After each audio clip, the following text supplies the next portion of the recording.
Last night, two of America's leading anti-Trump late-night comics had complete meltdowns. Here's Stephen Colbert, 108. It says some very nice things about you guys.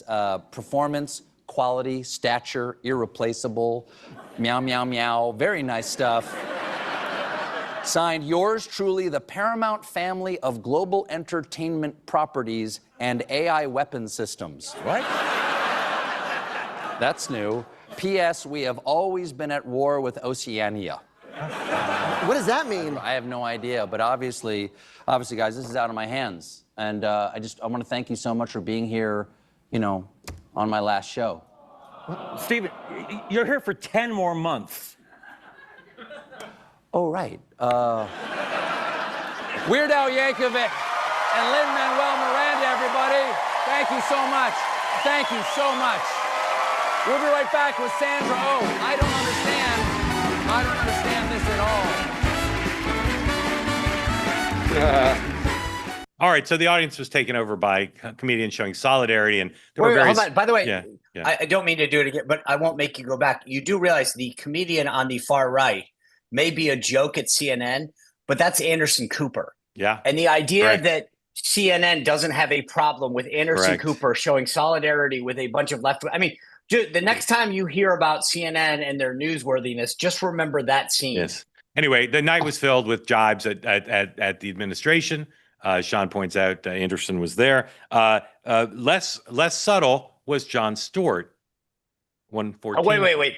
Hold on. Warning: if you have kids in the room, I believe this might not be an appropriate. Okay, I'm just you may want to hit mute. That's right. He's right. Yeah, thank you. This is very It's very Hunter Biden. Put it that way. Yeah, go ahead. 114.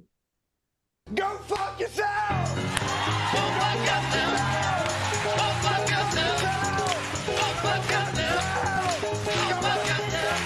Wait, bring it down. Let's bring it down. Let it be quiet. Fuck yourself. Just go fuck yourself. Everybody. Fuck yourself. Just go fuck yourself. Fuck yourself. Just go fuck yourself. Fuck yourself.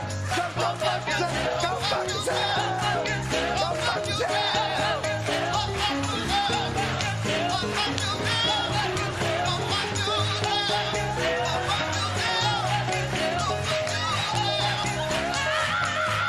All right. The late night comedians are very mad at Paramount, very mad at President Trump. They believe that Donald Trump's is the reason that Colbert is being canceled, although they're leaving him on the air for 10 months, which would be a strange thing to do if the goal was to silence him and stop him from criticizing the president. Some writers, some reporters are pointing out that there's actually no evidence that this was anything but a financial decision. Sean, what is the big meaning of last night, and does this loss of late night comedy real estate hurt the Democratic Party? Well, in some ways, but it's also a bigger institution. I mean, the late night thing I grew up on. I mean, the idea that that Stephen has tanked this entire thing. And I know that they all want to blame Trump and whatever, but it seems like they skipped math.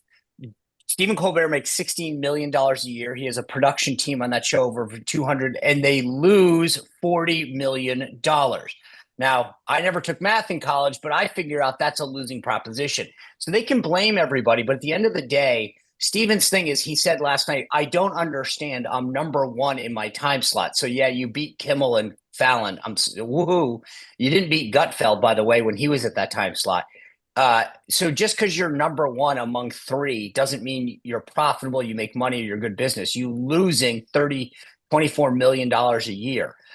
It was and I think at some point he might get the math message. So it's funny how these guys rally to the defense of, as long as we're against Trump, we should be platformed and cared. They didn't seem to care when other people were canceled.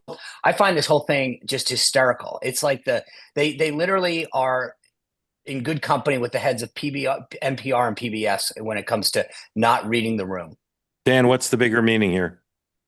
Well, look, I think Stewart and Colbert speak for tens of millions. I mean, we always talk about this. Like, I agree with Sean, and I've said this now for the last few weeks, the business model of late night TV is broken. And I think there will be other stars like Jimmy Fallon who are either going to take a significant pay cut or go in a different direction. At the same time, I don't think any of us disagree that the shakedown by the administration of media companies to get mergers, to stay in the good graces of the FCC is unprecedented. It is. I mean, if a Democrat said to Fox News, you want to buy MK Media and Sean Hannity's got to get off the air and you got to pay me $30 million to the, Kamala Harris library, I mean, there would be people protesting in the streets. So, I mean, they do speak. It's inartful, and this would not exactly be where I would kind of plant the flag. But I get the increasing frustration about this should not be acceptable. So what's happening? Two quick points. One is, if you remember, and I grew up on David Letterman, he was very irreverent when it came to CBS. So there is he mocked them all the time. So the idea that somehow this is about Colbert's criticism of the parent company, whatever, doesn't really hold water on that same network. Number two, I will disagree with you, Dan, on the model is broken. It's not. Greg Gutfeld showed that it's not broken. If you're funny, people tune into you and you actually get more ratings. The bottom line is when you alienate half of the country, the model doesn't work. So it's not broken. It's just that when you say unfunny things and alienate half the country, you're never going to build a big enough audience to get the advertisers to be profitable. So there's a difference. We talked about Shane Gillis the other day. He was funny. I think if Shane Gillis hosted late night, people would tune in. There is a balance between being funny and being mean and using the platform. The Colbert turned that show into a late night Sunday show. Who the hell would have ever put the Secretary of Energy on as a guest in late night except Stephen Colbert, right? It turned into a show, a Sunday show of Democratic operatives and office holders that was not whatever. I mean, I don't find it funny. I don't want to watch them at night. So they blew the model. The model isn't broken. It's just that they screwed it up. No, look, it's because of their pay that the model is collapsing. Greg Gutfeld and the Fox crew does not appeal to the entire country. I mean, let's be candid about this. They appeal to half the country. I tip my hat. They're the most popular network. They're the most popular people. But let's not kid ourselves that they are some bipartisan, the economics of cable are different than broadcast. Right. But fair enough. But that's my point, though, is that the model's not broken. They are broken. Well, no, look, Jay Leno defeated David Letterman for that spot because Jay Leno went around the country to the affiliates and appealed to middle of America with balanced humor. Jay Leno made $30 million. Those days are gone, right? What you're going to get is much smaller pay. Why did Hoda leave the Today Show? They're not going to pay her $15 million. They told her to take a 50% pay cut. She said, forget it. So the problem is the entire model of all of this is changing. ESPN, why are they getting rid of all these people? Like, I don't know what comes out of it, but it is not just that they offended half the country. It is the entire business model of cable television and mainstream media is broken. Want more great clips like that? I've got an idea. Hit the subscribe button, be part of the Two-Way community, never miss a clip, and you can always watch our full episodes, join them live, go to twoway.tv.